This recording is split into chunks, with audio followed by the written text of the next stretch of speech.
स्वागत आहे तुमचं सुनीता सिंपल कुकिंगमध्ये। आज आपण मिक्स कडधान्याची उसळ सोप्या पद्धतीने झटपट कशी बनवायची ते पाहणार आहोत। पहा, इथे खूप छान असे आपले मोड आलेले आहेत। इथे मी हरभरा आणि मटकी हे दोन्ही एकत्र भिजवले होते पाण्यामध्ये आणि नंतर मोड यायला ठेवलेले होते। तसेच इथे मी हिरवे मूग आणि थोडेसे छोले देखील घातलेले होते। हे दोन्हीला देखील खूप छान असे मोड आलेले आहेत, पाहू शकता इथे तुम्ही। आता हे दोन्ही आपल्याला लागतील एवढेच आपण उसळ बनवण्यासाठी आपल्याला कितपत हवे आहेत त्यानुसार आपण एका ताटामध्ये काढून घेऊयात, निवडून आणि स्वच्छ धुवून घेऊयात। आपण याची आता खूप छान अशी आपण उसळ बनवायची आहे। जेवढं लागणार आहे तेवढंच आपण घेऊयात, दोन्ही मिक्स करूयात आणि हे निवडून स्वच्छ धुवून घेऊयात। इथे आपली कडधान्य हे स्वच्छ धुवून घेतलेले आहेत निवडून मी। आता आपण इथे मी गॅसवरती कुकर ठेवलेला आहे। कुकरमध्ये थोडंसं तेल घालून घेतलेलं आहे। इथे आपल्याला हळद पाव चमचा घालून घ्यायची आहे, थोडीशीच हळद घालायची आहे, थोडासा हिंग घालायचा आहे आणि आता आपल्याला हे उसळ आहे ते आपण यामध्ये घालून घेऊयात।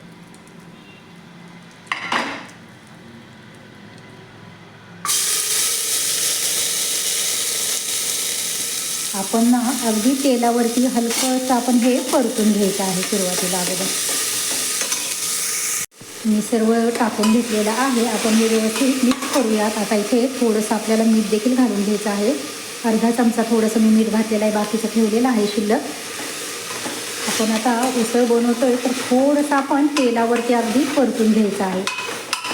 कुकरमध्ये लावण्याची काही गरज नव्हती खरं तर, पण मी इथे छोले आणि हरभरा घेतलेला आहे ना, त्यामुळे मी इथं कुकरच्या 1-2 मीडियम गॅसवरती शिट्ट्या करून घेणार आहे।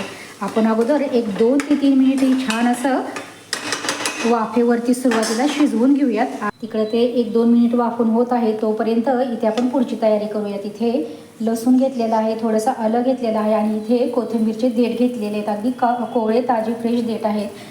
टॅमॅटो 2 बारीक कट करून घ्यायचे आहेत आपल्याला, कांदा बारीक कट करून घ्यायचा आणि कोथिंबीर देखील स्वच्छ अशी धुवून मी चिरून घेणार आहे। आता इकडे आपण गॅस पाहूयात। आपला एक वाफ आलेली आहे, पाहू शकता इथे तुम्ही। मिठाच्या पाण्यामध्ये सुरुवातीला काही असू द्या, थोडंसं आपण 1-2 मिनटं वगैरे वाफवून घ्यायचं, कोणतीही गोष्ट असू द्या आपण ज्यावेळेस बनवतो त्यावेळेस, त्यामुळे चव जरा खूपच छान लागते। आता यामध्ये आपण पाणी घालून घेऊयात। खूप जास्त पण पाणी घालायचं नाही, आपण इथे 2 शिट्ट्या करून घेणार आहोत। छोले असल्यामुळे मी इथे 2 शिट्ट्या करून घेणार आहे। आपण झाकण लावूयात आणि कुकरच्या 2 शिट्ट्या करून घेऊयात। इकडे कुकरच्या 2-3 शिट्ट्या झालेल्या आहेत। मी कुकर थंड करायला ठेवलेला आहे, तोपर्यंत आपण पुढची तयारी करूयात। इथे मी कांदा व टॅमॅटो देखील चिरून घेतलेला आहे। इकडे गॅसवरती मी कढईमध्ये तेल गरम करायला ठेवलेलं आहे, त्यामध्ये आता आपण मोहरी घालून घेऊयात।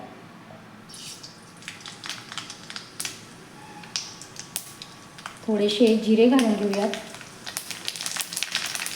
हिंग घालून घ्यायचा आहे थोडासा। इथे कांदा बारीक कट करून घेतलेला आहे, आपण तो घालून घेऊया।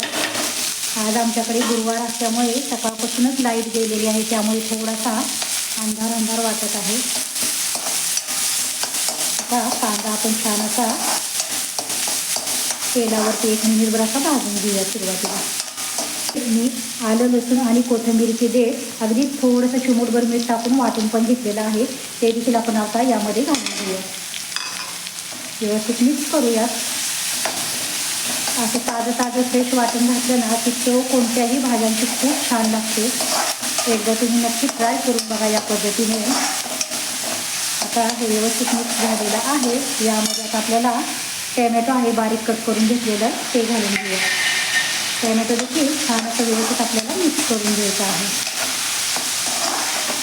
इथे आपलं कांदा टॅमॅटो परतत आहे, तोपर्यंत आपण मसाले पाहूयात। इथे मी कांदा लसूण मसाला घेतलेला आहे, हा घरगुती काळा मसाला घेतलेला आहे, लाल मिरची पावडर थोडीशी घेतलेली आहे, धने पावडर घेतलेली आहे, अगदी थोडीशी जिरे पावडर घेतलेली आहे आणि हळद पावडर, हे आपले रोजच्या वापरातीलच बेसिक मसाले ते घेतलेले आहेत। आता हे व्यवस्थित आपलं परतलेलं आहे, यामध्ये आपण हे घालून घेऊयात। आता हे व्यवस्थित आपल्याला मिक्स करून घ्यायचं आहे।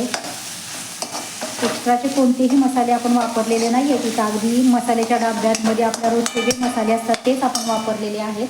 इथे मी यामध्ये वाटण बनवलं होतं, त्यातीलच थोडंसं पाणी त्यामध्ये घालून यामध्ये घालणार आहे। आता हे व्यवस्थित आपण मिक्स करूयात। आपले मसाले आणि कांदा टॅमॅटो पुन्हा आपल्याला छान असं परतून घ्यायचा आहे। इथे आपण यावरती एक झाकण ठेवूयात आणि हा मसाला व्यवस्थित असा 2 मिनिट पुन्हा एकदा परतून घेऊयात। इथे आपला कुकर देखील थंड झालेला आहे। आपण छोला शिजलेला आहे का ते पाहूयात। हे पहा, छोले अगदी व्यवस्थित शिजलेले आहेत, तसेच हरभरे पण आपले व्यवस्थित असे शिजलेले आहेत। मी बारीक गॅसवरती 2 शिट्ट्या करून घेतलेल्या होत्या। इकडे आपला मसाला देखील खूप छान असा तेल सुटलेला आहे, पाहू शकता इथे तुम्ही। मस्त असा मसाल्याचा खमंग वास सुटलेला आहे। आता आपण यामध्ये थोडीशी कोथिंबीर घालून घेऊयात। कोथिंबीर घालायची मी मगाशी विसरले होते। व्यवस्थित मिक्स करून घेऊयात। आपला मसाला खूप छान असा बनवून तयार झालेला आहे। आता आपण त्यामध्ये हे कुकरमधलं घालून घ्यायचं आहे। मी पाण्यासकटच घालणार आहे। आपण पाणी यातलं टाकून वगैरे द्यायचं नाही आहे। आपण स्वच्छ धुवून वापरलेलं होतं, त्यामुळे आपण हे असं घालून घेऊया आहे। हे मी कुकरमध्ये सर्व उसळ यामध्ये घालून घेतलेली आहे। त्यामध्ये थोडं पाणी देखील शिल्लक होतं। आता यामध्ये आपल्याला चवीपुरतं मीठ घालून घ्यायचं आहे। सुरुवातीला आपण अर्धा चमचा मीठ वापरलेलं होतं आणि आता पुन्हा मी अर्धा चमचा, आणि वाटण करताना अगदी चिमूटभरच टाकलं होतं, त्यामुळे अंदाज घेऊनच आपण मीठ चवीपुरतं आपल्या भाजीच्या हिशोबाने टाकून घ्यायचं आहे। ते व्यवस्थित आपण मिक्स करूयात। खमंग वास येत आहे घरात सर्वत्र भाजी खूपच छान झालेली आहे। ताजं फ्रेश आपलं वाटण आहे। आता आपण एक 4 ते 5 मिनिट मसाल्यांमध्ये ही उसळ छान अशी शिजवून घेऊयात। इथे आपली उसळ छान अशी बनवून तयार झालेली आहे। कोथिंबीर थोडीशी टाकलेली होती। गॅस बंद केलेला आहे मी। पहा, इथे आपली मिक्स कडधान्यांची उसळ बनवून तयार झालेली आहे। रेसिपी अगदी साधी, सोपी आणि उपलब्ध साहित्यात बनवलेली आहे, पण खूप चविष्ट अशी बनलेली आहे। आवडली असेल तर नक्कीच आपल्या व्हिडिओला लाईक करा, शेअर करा, कमेंट करा। चॅनलवरती नवीन असाल, सबस्क्राईब केले नसेल तर नक्कीच आपल्या चॅनलला सबस्क्राईब करा व शेजारील बेल आयकनही प्रेस करा। धन्यवाद।